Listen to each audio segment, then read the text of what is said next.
Welcome to the Final Score Network and the Final Score Podcast, presented by Team Anders Realtors. I'm Andy. He's former NCAA student athlete and co-host. Ryan, Cam, two-hand monster flush off the inbound. Ryan, Cam, slam, jam. Oh boy. Find the TFS pod and our playlists wherever you stream your podcast or music. Follow us on X at TheFinalScore35. Oh, and one more note before we get started. I'd like to apologize to anyone I've not offended yet. Please be patient. I'll get to you shortly. Welcome into episode 227 of the TFS pod. Last one of the month of May. That is actually crazy to say that we are almost 5 months through 2025. Flying by. What is it? 3-1 in both series in hockey. So we're almost got a Stanley Cup final. NBA, we're almost down to 2. Good riddance. NFL, less than 100 days from the regular season beginning. I think it's 98 now, so getting closer. We got another elevated event this week at the Memorial, one of my favorites to watch. One of the best golf courses that they play on for the tour.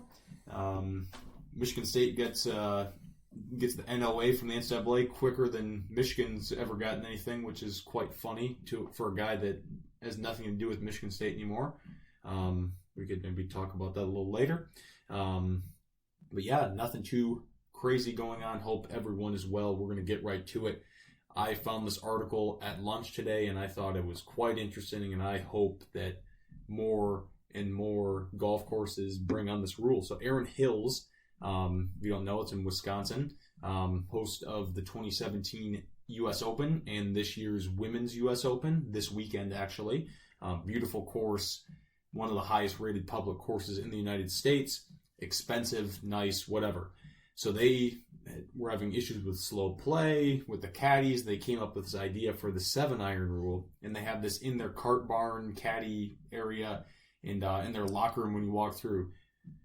A simple way for golfers to pace themselves and speed up play. So the 7-iron rule is, it gives you, however far you hit your 7-iron, the furthest you can hit it is, or your average distance that you hit it is the tee box that you should be playing from. So it lists, if you're 120 to 135, you're going to play the white tees. If you're 160 to 180, you're going to play the green tees. Love this idea. It's a great way to address slow play. I think more and more golf courses need to implement this. Just like I think that if you're going to be a member of the GIN, have a handicap, you should have to take like a quiz and be certified on golf etiquette, because it's awful. Talking about this with buddies yesterday, how impossible it is to make a tee time because every man and their brother makes one a week and a half in advance, and I don't even know what I'm doing in a week. So just crazy, but a good way to speed up play. Hope more golf courses do this. A brilliant idea. Yeah, we've talked about the same thing on the pod before, but the machoism behind, I got to play the tips or the blue tees is ridiculous. Like, at age 52, and Ryan and I embarked on that gold tee challenge that we did last year, I found it super enjoyable to actually be able to go driver wedge or driver 9-iron into holes instead of driver 4-iron into holes. It's like, first of all, you shouldn't be looking at the yardage anyway. You should be looking at the slope. And the slope can also be misleading because we were talking about like the Loop 119 slope. That's a much harder course than that. Other courses are kind of in a similar boat, but I love that rule. I wish more people would adhere to it. I don't know how you get people to adhere to it, but the thought is good. All right, good. For my podium, I could go a lot of different directions, but I think one that's probably on a lot of sports fans' minds is the ridiculous cost to fans to keep up with their favorite sports team. A couple weeks ago, it broke that ESPN is going to charge $30 for their ESPN app. That may include almost pay-per-view for their big SEC games. In our house, we already pay. I think we got a quote deal and paid like $30 for a year worth of Peacock, but you're never going to renew at that. We need that to watch the Big Ten. You need Netflix to watch NFL games now. You need Prime to watch NFL games. We can't watch the Tigers games. You name it. Like if you're in another league or whatever, you probably have an app for that. it's ridiculous. You know, a few years ago when the cord cutting move was the big thing and everybody get rid of cable, and I got rid of cable because, you know, Xfinity was costing me like upwards of $200 a month, and I still wasn't necessarily getting everything I wanted. I cut to YouTube TV, thank you, Chris, and back then it was $55, $54.99 a month. That's all, even up to $84.99. Yeah, all of it's gone up. You know, it's like the absurdity of the pass-through cost to fans.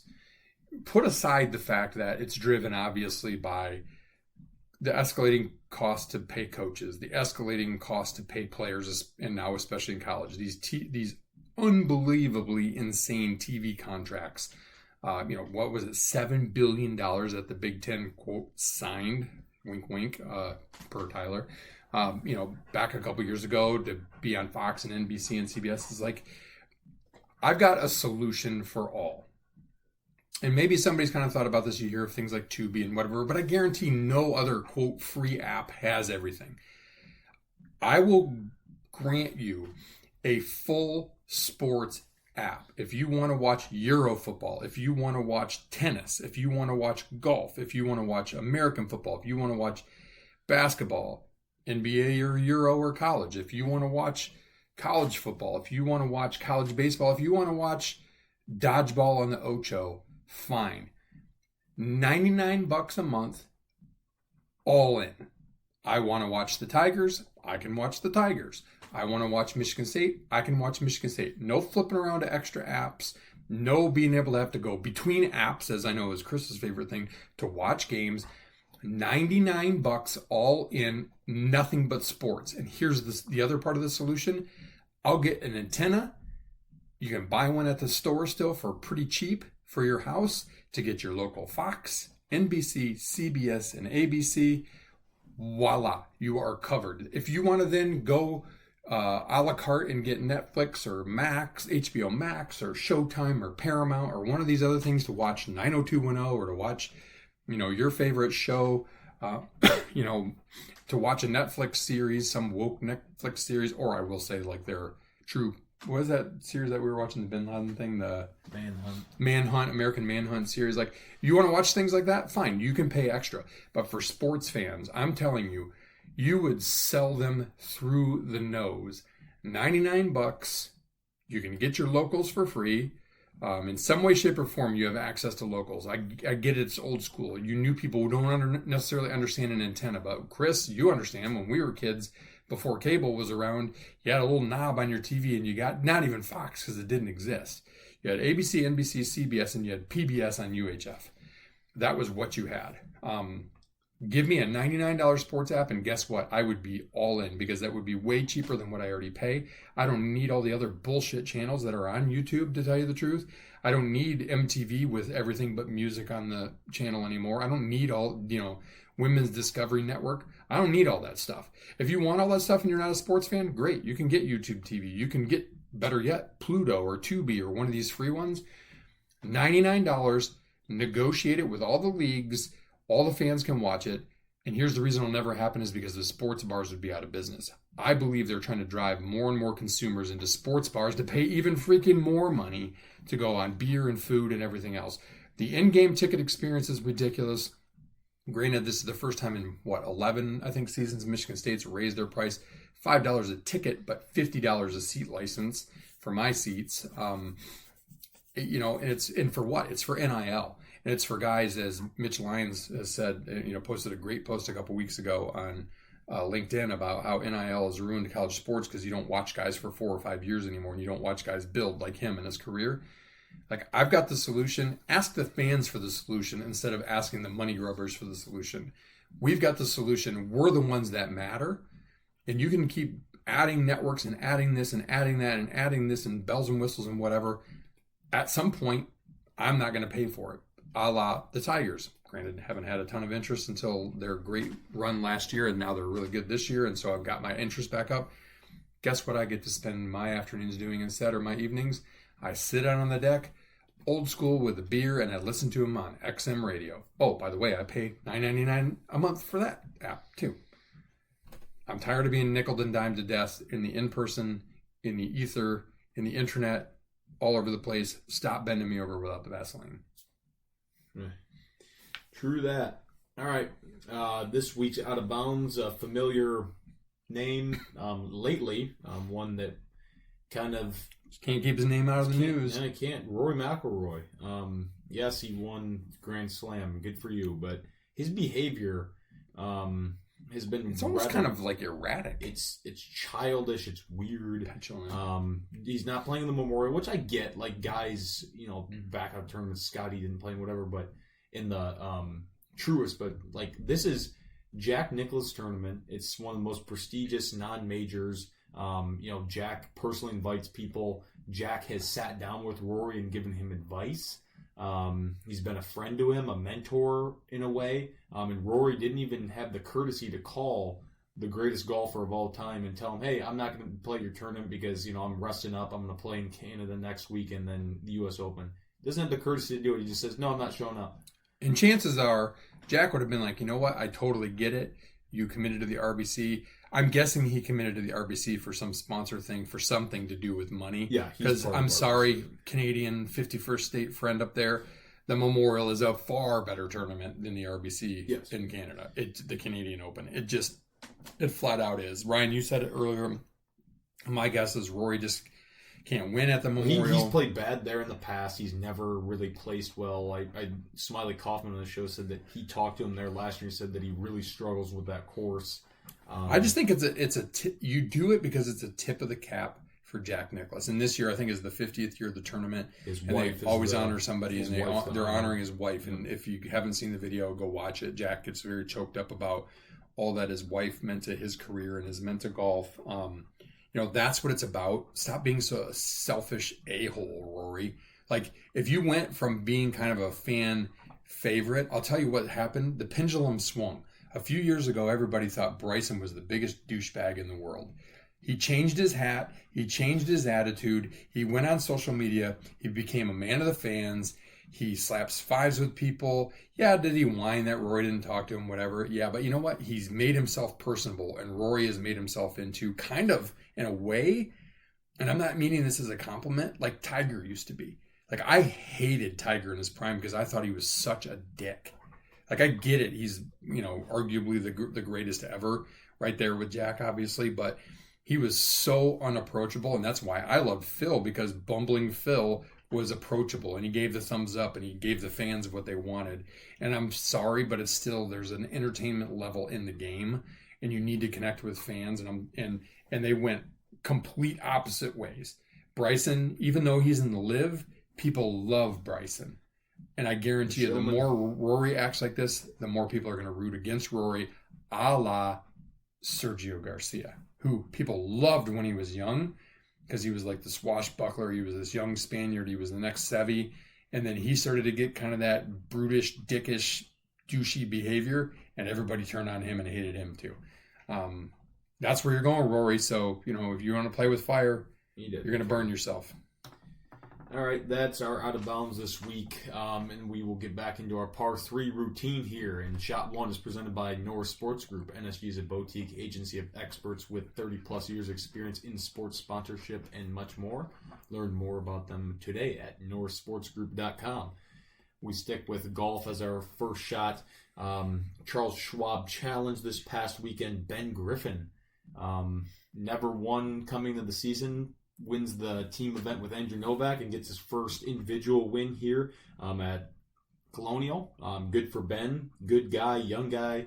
Held on for dear life. He's a loan officer. Max Fly loves it. 2020. Did you know that? Yeah. That's crazy. Yeah, he kind of quit the game because he was $17,000 in debt. Holy shit, I wish I was only $17,000. Dark horse for the Ryder Cup, possibly. He's having a really good season. He is fifth in the FedEx Cup. I'll tell you, another guy who uses social media to his advantage. He posts to TikTok. He hasn't done it as much lately, but he almost always posts like with his wife when he gets to a place and like, what did they give me? And here's my day. And like during the tournament, but the practice round, to give fans a flavor and that connectivity. And that's what golf fans want, is they want connectivity to a person, not just a guy that can hit the ball a mile, because they can all hit the ball a mile. They can all hit amazing flop shots. They can all pull off incredible bunker shots or make 100-foot putts. They're not all good guys. They're not all nice guys. And he genuinely seems like one of them, little baby rosy cheek, baby faced guy.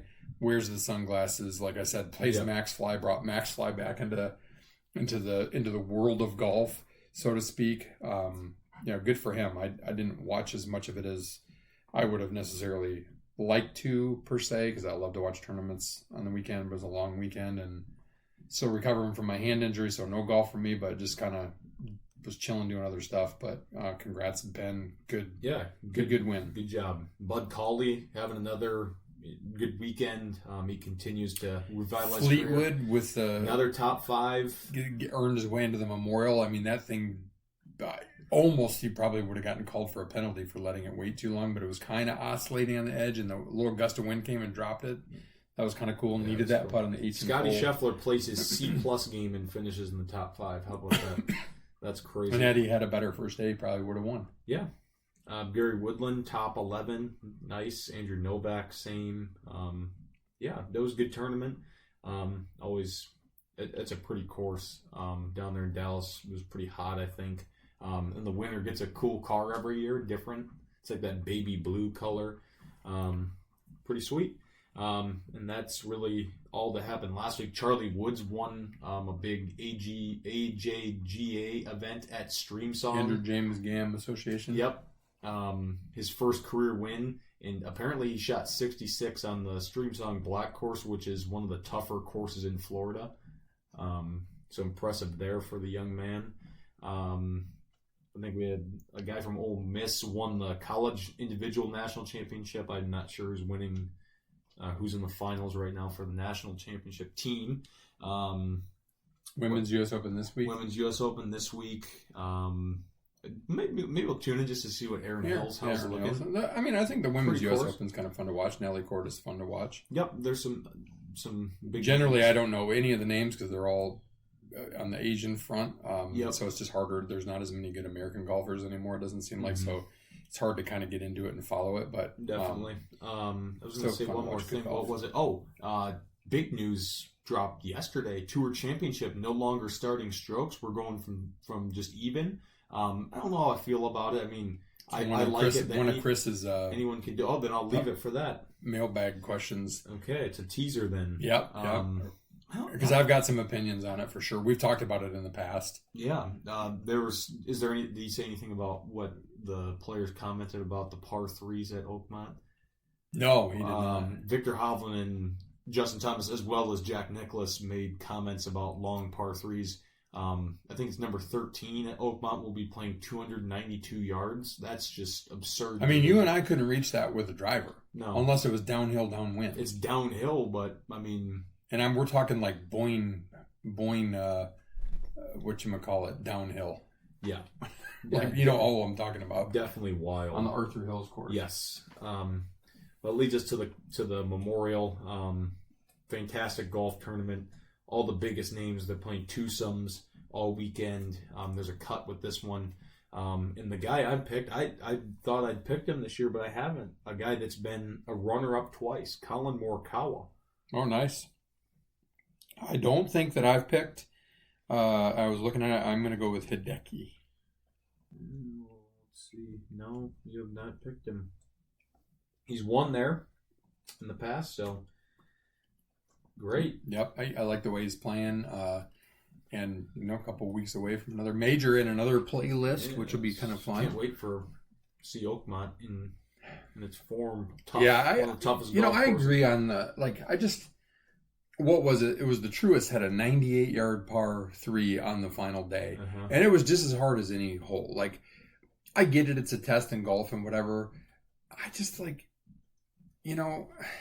I just don't see the advantage in the reality of that. Like, you're not going to make an amateur do that. You can make a hole tough in a lot of different ways and put supremacy on accuracy. I just don't like it. I mean, you want one that's like 230, 240, something like that. Whatever. I can live with that, but like 298, that's ridiculous. Yeah, that's... you remember if at LACC a few years ago, there was one that was like 88 yards. Yeah, I mean, there's par 4, drivable par 4s that are 298 yards. Like, I get it. They want even par to be like a really good score there, but that's going a little outlandish. Just the rough there is bad enough. Like if you haven't seen the videos, the rough at Oakmont is historically tough, no trees or whatever. I don't even think there's any water on the course. No. There might be it's just creek, the rough and insane. Yeah, right.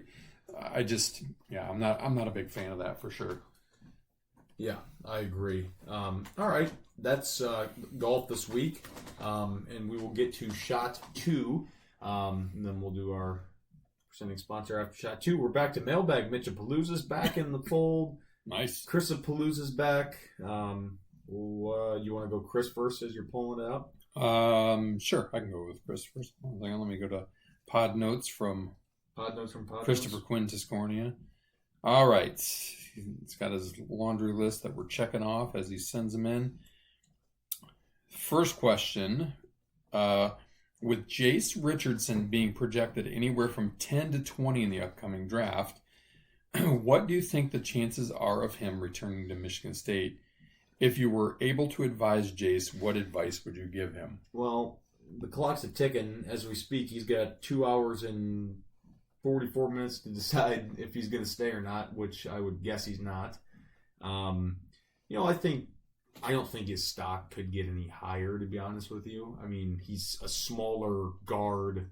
I mean, you can put 6 foot and a half inch or whatever. Could put on a little muscle, I guess, but he's got good athleticism. He can shoot the ball. He can pass the ball. He rebounds. He plays defense. He has intangibles. He's young. He's a southpaw. I think the only thing that might hold him back is the height. Playing 2 guard, he didn't handle the ball a ton for Michigan State. I think the only thing that would make him come back is being able to handle the ball a little bit. But Jeremy Fears is going to play 33 minutes of point guard play for Michigan State next year. Right, and they went out and got other backups too. So, I mean, I think, look, I wish Jason would come back. I wish more college guys would come back. I mean, a lot of guys are coming back. I don't think he needs to come back for money. No. Or leave for money. So it has nothing to do with the money side. I think the chances of him returning to MSU, especially as Ryan said, we're on the clock, I didn't realize that today, is like none. If I were able to advise him, I think Ryan's right. I don't think his stock is going to get any higher.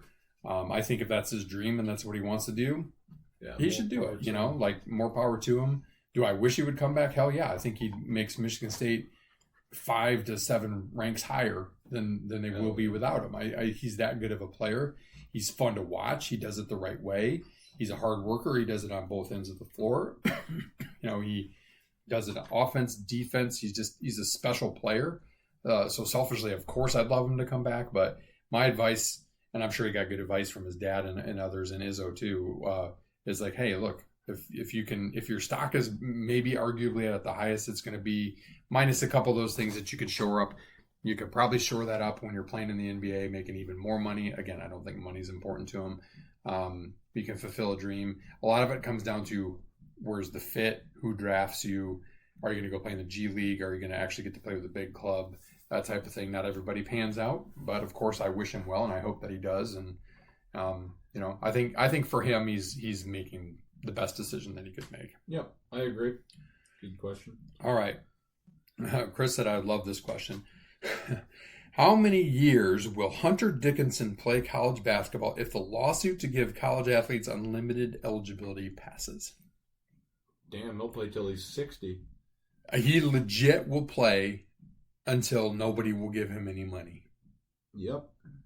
And the thing is if he was that good at his size, he would have been in the NBA 3 years ago. Like, he's never going to be good enough. He could go play and make a good living in Europe. He's got a good game, no question about that, minus, the dickhead attitude. I think he'd play until he's 40. I think he'd be the Kevin Willis of, the Kevin Willis that was the NBA for you. Those, Ryan, I don't know if you know, Kevin Willis played at Michigan State, played in the NBA forever and a day. That would be Dickinson until somebody broke his old man hip or something like that. That whole notion of people deserve unlimited eligibility is just, it's asinine and disgusting to me. And it is a microcosm of what is wrong with college sports today. Yeah. Without a doubt. You're in college to get an education. Unlike the Ohio That's to State make a linebacker career. the one time that said, "I don't go to school to No, play. that's what I don't go Cardale to Jones said that. or yeah, Cardale Jones. I don't go to school to, or I don't go to school to play school. I didn't come here to play school. Exactly. Like, yeah, you did.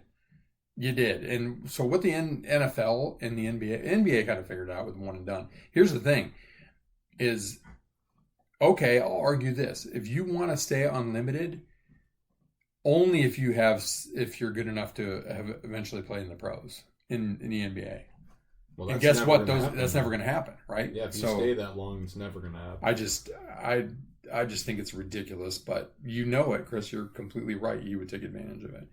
All right, and now on Chris's question, that was kind of could have been in the golf shot as well. PGA Tour announced everyone will start at even par for the Tour Championship. Do you like the change? Explain why. I'm kind of neutral on it. I like it where everyone has a chance to win. I don't think that whoever wins the Tour Championship should necessarily. Well, look, let me flash back The to way it 2018. used to be, right? Tiger Woods, he won for the first time in 5+ years when he won the 2018 Tour Championship. He didn't win the FedEx Cup. Rory McIlroy won, or it was either Rory or Billy Horschel won the FedEx Cup. Yeah. And he won the event. It was great. It was awesome. Huge crowd, whatever. It was hype. Why does the person that needs to win that, then the rest of the season doesn't matter. Like, you could, as long as you get there and you win, it doesn't matter. Like, you could finish top 25 every week and sneak in and win that, then you win the season-long race. It makes the season-long race a moot. Yeah, I mean, I didn't read all the way through the details. As long as it goes back to the way it was, I can live with it. But I'll tell you why I don't like it.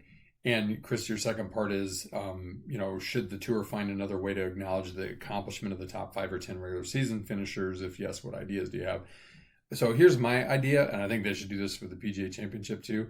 I think they should do take the 30 players and do a one-day stroke play event and get it down to 16 and then do a match play. Yeah, that would be awesome. And you know what? The grueling, winning a match play. Here's the thing, is if you're the 30th guy and you qualify for the 16 and you can win, not doing the math on the fly, but let's just say I think it turns out you'd have to win basically like the U.S. Amateur, a 36-hole match on the last day. If you're number 30 and you go all the way through and you can win and you're beating the best golfers in the world head to head, not just because, you had great days and they had average days, but because you went head to head and you beat them, then I have no problem if you win the Tour Championship. Because I do believe that it's kind of anticlimactic if, and Ryan, your example was maybe the contrary to that, but it's kind of anticlimactic if Victor Hovland wins it and gets celebrated, but then Scotty wins the thing. Like, I mean, I get it. Like, that's the reward for the season long, because you have to keep the reward for the season long. But if you really want to add the fan intrigue, which is what I think everybody wants, then you do something different. People loved it when they had the WGC match play. They don't have that anymore.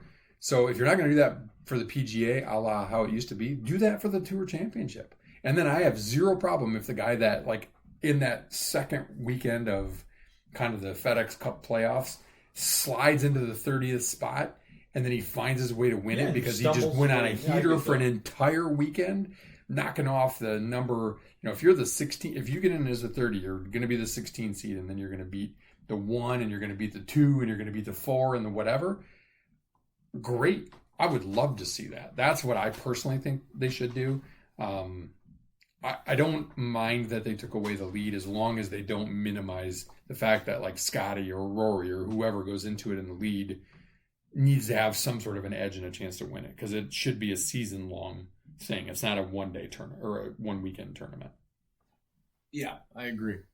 Is that all of Chris's questions? Yep, all of Chris's questions. Mitch-a-palooza, his first question is, do you think Keegan Bradley ends up being a playing captain at the Ryder Cup? The odds seem to be increasing every week. He's been steady. Here's the thing. It wouldn't surprise me, but I hope not. I don't think he'll do it. I think the only way the U.S. wins is if the captain is locked in on the strategy. Yeah, and I think he's good enough for sure to do it, but I think that he's smart enough to where he wants to, be the guy that makes the decisions and brings them a championship. I think it was brings it back. Paul Azinger was the first U.S. captain to captain of victory for quite a while. Not too, like 10, 12, something years ago. It had been a while since the U.S. had won. And like he wrote a whole book on his strategy and his approach and how he brought the guys together much more how the Europeans do and whatever. You can't do all that if you're also playing because you're focused on winning your matches or your four ball or your whatever. Like I hope he doesn't. It wouldn't surprise me if he's good enough, and that's okay. But like then you got to weigh. If I really want to win, I'm going to be the captain. If I really want to play, then I'm going to be the player captain. But if you're really going to be the player captain, you're probably not going to win. So what do you want more? Do you want to win for your country or do you want to win for yourself? Keegan seems like a win for his country kind of guy to me. I think that he would opt out of it. Yeah. Number 2, what MSU Hoops duo would you have liked to see play one more year together? His vote is Miles Bridges and Jaren Jackson.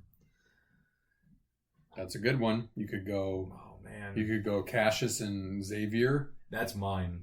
Because I think that if you put those two on the team the next year that Michigan State has, I think that that's another Final Four team. I think you could go Mateen Mopeet. Obviously, they won a national championship, but I think they could have maybe won another one especially with what was that third year of the Final Four run with a sophomore Jason Richardson, Zach Randolph. Mateen getting the ball to Zach Randolph or Randolph kicking it out to Mopeet.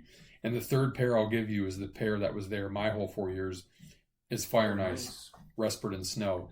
They were so good together and Snow especially got so much better in his time and ended up actually having a better, because of cancer for Respert, a better NBA career. I would have loved to be able to see that group another time. A duo that never played together, but I think if it would have been today's day and age with the automatic transfer right away, you get to play, put him on a team, take away COVID. If Michigan State has Joey Hauser playing at the way he played his senior year with Xavier Tillman, Michigan State would have been untouchable. Oh yeah, because you think of what a linchpin for that team Kenny Goins was. The year after. Joey was even. He was Kenny plus. Yeah. Bigger, better shooter, better post player. Good rebounder. Not necessarily a better rebounder or defender, but fair equal rebounder though. Offensively, Michigan State would be untouchable. And last and certainly not least, would you rather have a Tigers and Lions championship appearance but both lose, or the Tigers win the World Series and the Lions miss the playoffs? Oh man, good question.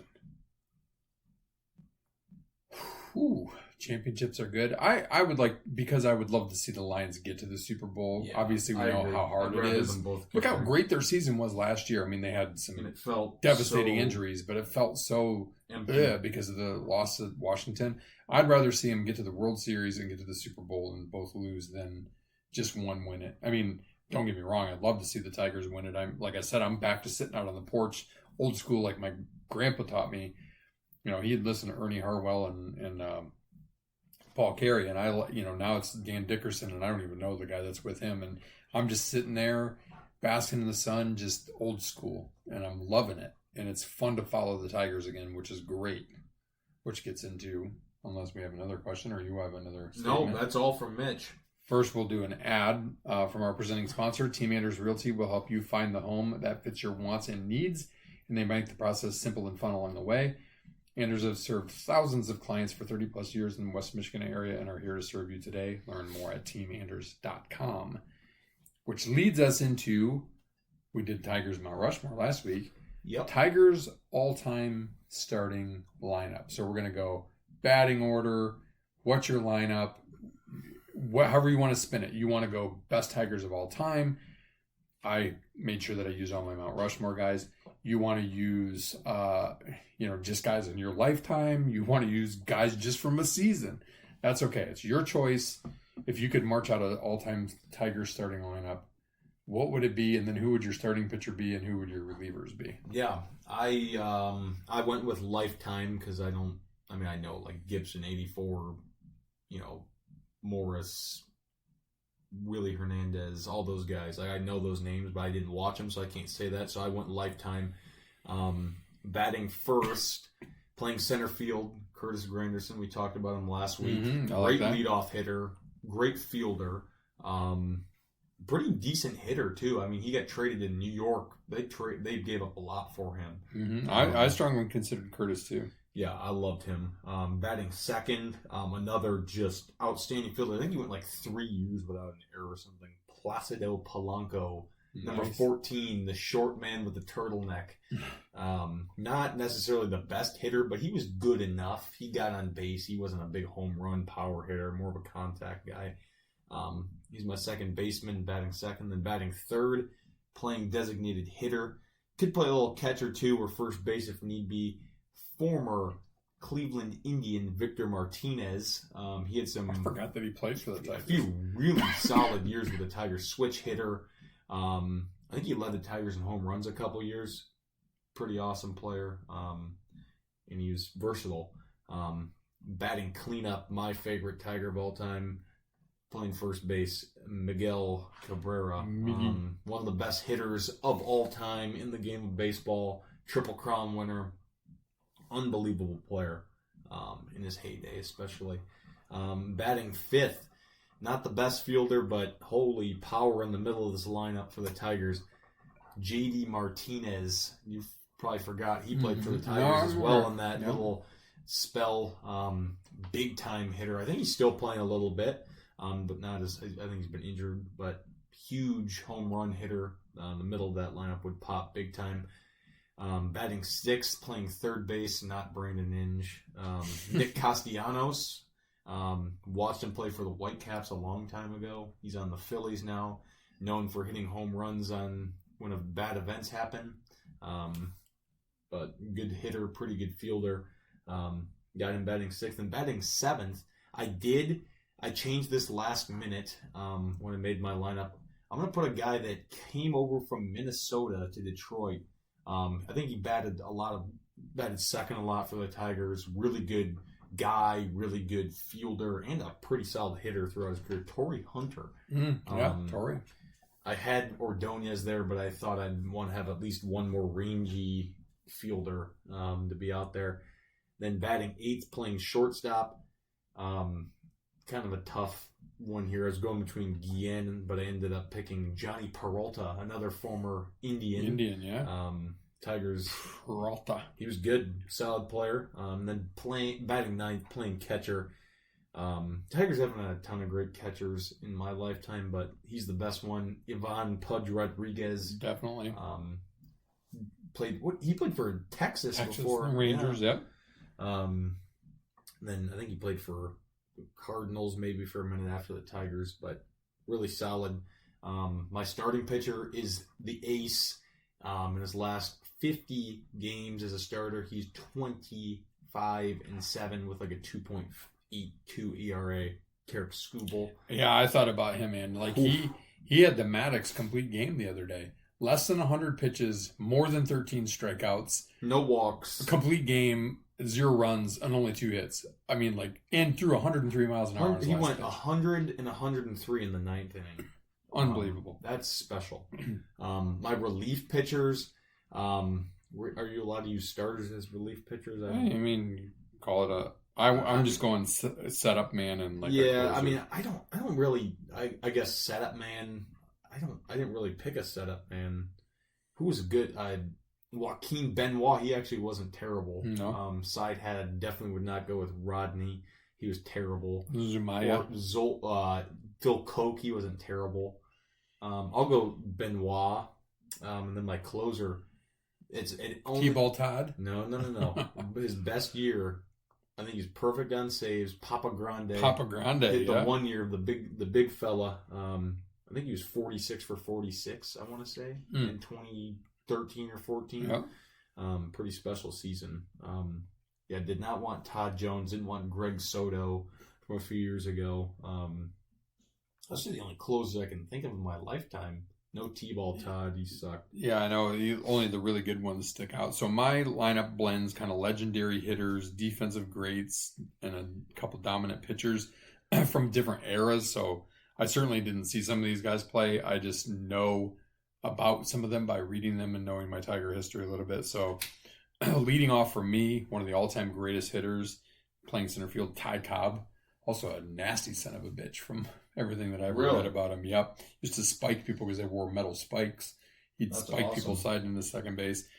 Batting second, my OG shortstop, he's on my Mount Rushmore, Alan Trammell. Batting third, Miggy, playing first base. Just an epically great hitter for power, for average, unbelievable guy. Here's clearly a guy that I never saw play, but he's a all-timer. In left field, Hank Greenberg could hit for power. He's on the Tigers Wall of Fame. My fifth hitter, Mr. Tiger, he's on my Mount Rushmore of Tiger greats, Al Kaline. Just an all-around great player, great hitter, home run guy, played on the 68 World Championship team. When I kind of did some research, you can go like Charlie Gehringer at second base, or you said Blanco, but I had to go with Sweet Lou Whitaker. He was the leadoff hitter back in my day, but I've got him batting sixth at second base. Could have gone a lot of different directions with DH because it's kind of like you could put anybody there, right? And I went with him, maybe not statistically the best, but just because he was clutch. He was actually fast. He was powerful, and that's Gibby. I think he just put some pop in the Tigers lineup back in the 80s when he played for him. At catcher, I got Bill Freehan, who was again on the 68 World Championship team. Phenomenal catcher for the Tigers, an all-timer. And then batting ninth, the TV tandem with Al Kaline, Mr. George Kell playing third base. Another special player, and loved listening to him do the Tigers broadcast when I was a kid on TV. Just had a great voice. He was kind of like an Ernie Harwell type of voice, just like this soft, gentle tone. Did a good job of explaining the game. Kaline was kind of the dopey Mr. Tiger, but not the smartest, sharpest tool in the shed. But Cal at third base, I could have gone with the 84 lineup completely. I can still recite that mostly by heart. But I thought I'd go with kind of this blend. My starting pitcher, I thought about Skubal, but I'm going to go with JV. He's on my Mount Rushmore, and I think he's an all-time great. My setup man, Aurelio Smokes Lopez, he was like perfect in setup to set up Willie Hernandez as my relief guy. Willie Hernandez and then John Hiller are two of the best. Hiller, I think, was like 70s maybe. Pitcher for the Tigers, but those are two of the best relief pitchers, like closers in Tigers history. Who would be your manager? Sparky. Yeah.